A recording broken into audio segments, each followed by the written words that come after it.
Starting to the bottom right of Belgium Vestige, we have our Terran player for Team LGIM. It is LGIM MVP. MVP with a win in the first map, a loss on the second. Has to face opponent on map number 3. Starting to the top left is the Protoss player for Team Moonjing Stars. It is 웅진 스타즈 SOS.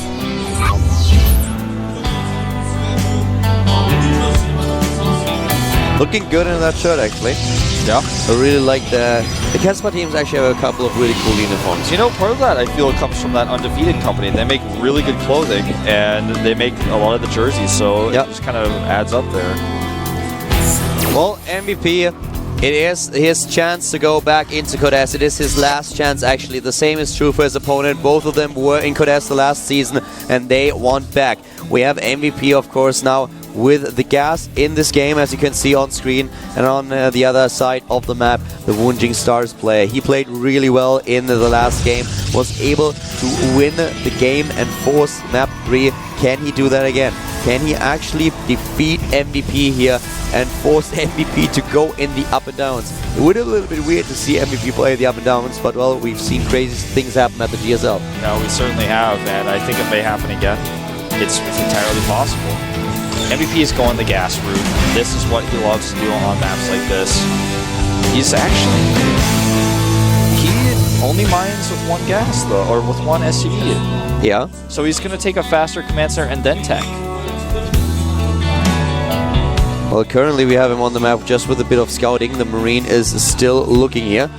Has a couple of Marines queued up, whereas on the other side, SOS with a probe scout wants to get in here, but it's already a little bit too late with all those Marines in position. Can he actually deny the scout probe and make sure that he doesn't even see if there's a command center on the low ground?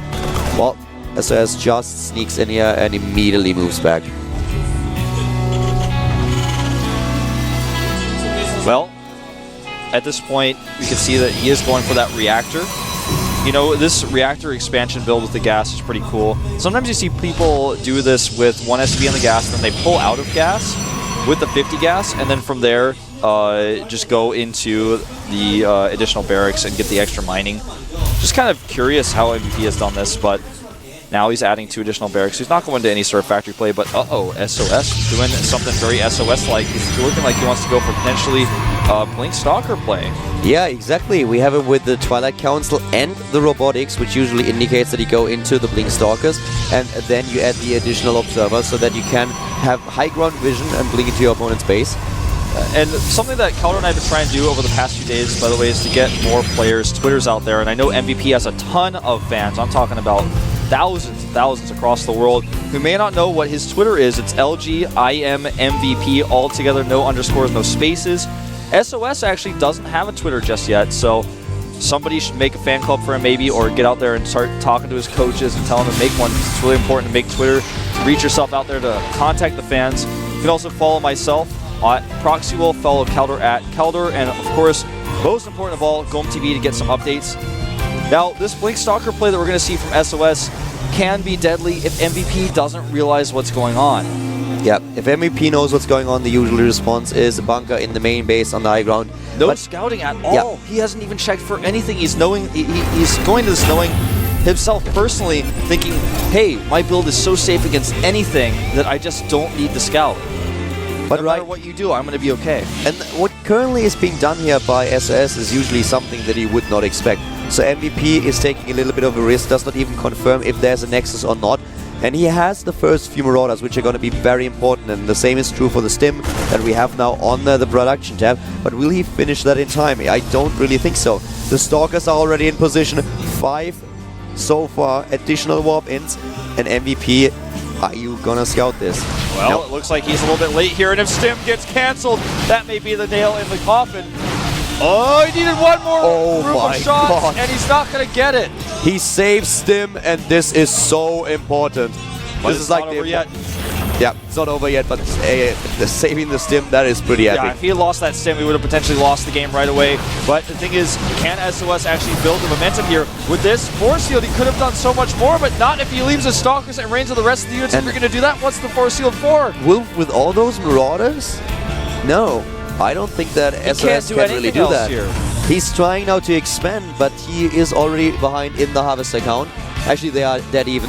He needs to do some pokes here. He needs to get on the main base when MVP is away. Usually, he just loses Observer? Usually the Protoss player has the lead in the Harvesters, but that's not the case here for SOS because he's on one base against two, and the Harvester production is faster for MVP. He lost his Observer counter. He can't do anything anymore. He's going to potentially lose another Stalker. That was a close call there. Blinks away, but he's supply block now. And don't forget that we have Stim nearly done. Yeah, Stim is almost done. Combat Shields to follow here. He's got double Marauder production. MVP is going to wait for a few production cycles and then just walk across the map, leave a few units at home to defend against a possible counterattack, and then just end it. SOS does not have enough production. He only has 5 Stalkers. Even if he tries to go for a base trade or some sort of elimination race, 5 Stalkers are not going to cut him. Oh, he just blinks away with the Stalkers just in time, but MVP has 20 additional supply, and that's army supply, and he will use it. With the Stim, he can now go in, and he will do so much damage. There is no way this third base is going to survive. Yep. Oh, sorry, the natural, of course, the second base. He's not even pulling any SCVs. He cancels the natural.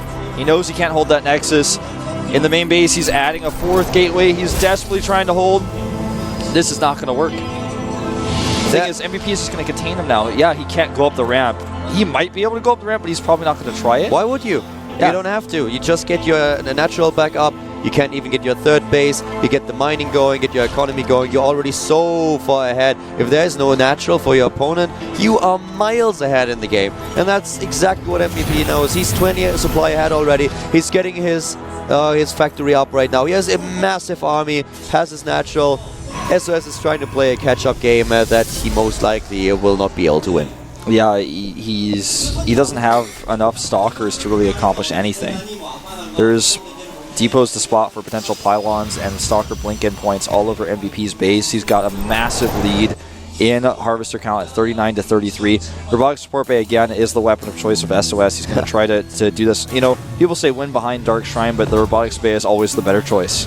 MVP is getting the turrets up because he knows, of course, well, with Blink, you started with the Twilight Council, you could go into a Dark Shrine, and if you actually build DTs, I will be ready. I will not be caught with my pants down without detection, without scans, because I run out of energy. I will play this safe, and I will take this game. I want to go back into Codes. I don't want to take any risks here, and I will build this as safe as possible. Yeah, and I'm a little bit surprised he doesn't have a turret in his main. Oh, he does have a turret in his main mineral line, yeah. I meant just a spot for Warp Prism, potentially. Yeah, for the Warp Prism, of course, yeah. But no, he built one at the front for the DTs and another one in the main base. He played it like super safe. He's going to be totally fine. He would be fine with Stalkers to blink in his main, even if there was an Observer there, because he has enough at home to defend. He's not always rallying his units. He keeps some of his units rallied at home so he can defend against something like that. He scans here. He sees all the armies together. He sees a lot of Immortals, but he has enough damage output in the Marines to actually fight this, but still, he's going to wait. He wants to be patient here. He's going to wait for his first 2 medevacs and +1.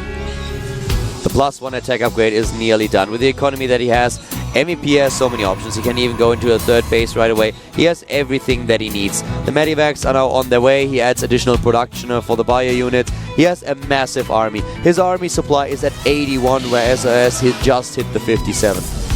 Yeah. He's not going to have any chance of holding this if MVP spreads his units well. Even with the Colossus that's there, he's not going to have range. He's got 4 seals, but this is such an open area regardless. Yeah. And he only has, how many sentries? 3? Yep, 3 sentries. Not going to last all forever. that he's got. Marauder Scouts here.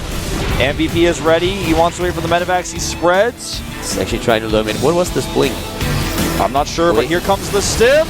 Blink is now also in cooldown. There comes the Stim. The Zealot Star to the front. The force fields are decent. MVP not stimming his units until the force fields are gone. As soon as they're gone, he's going to stim again for the chase. There's not enough force fields to wall this off perfectly. Look, notice he only stims the units at the front. That's really awesome because then he can make sure he maximizes the damage with his units. SOS, though, has actually gotten a second Colossus out now, and with all these Immortals, MVP has to pull back a little bit. Range is not done yet. This means that he can get close enough to do damage to those Colossi, but the shield is already gone. Here comes MVP claiming his Code S spot. Yeah, he is claiming it here with flying Punisher grenades from those Marauders. SOS will hold on a little bit longer, but MVP, like I said before, he keeps a lot of his units at home for potential Blink Stalk counterattacks. As soon as he gets everything together, he's also got the Vikings out now and a second starport. He's done a ton of damage, a massive amount of it, in fact. Second starport is nearly completed. Vikings on the way, 106 supply against 66. The forces are in position. Everything is just waiting for MVP's command to take down this game. Extended thermal lance, yes, it will finish. What does that second Twilight Council do? I'm actually wondering about that myself. And why would he need it? For what? I don't even know. Like, even if he... For charge? He doesn't even have zealots. Yeah, I don't know about that choice. I'm trying to figure it out. Like, he doesn't have a forge. He's not trying to get 2-2. That's normally when you have +1 armor, you'd start 2. He's going to start charge, but like you said, he's got 3 zealots. He cancels it and gets charge, but, well...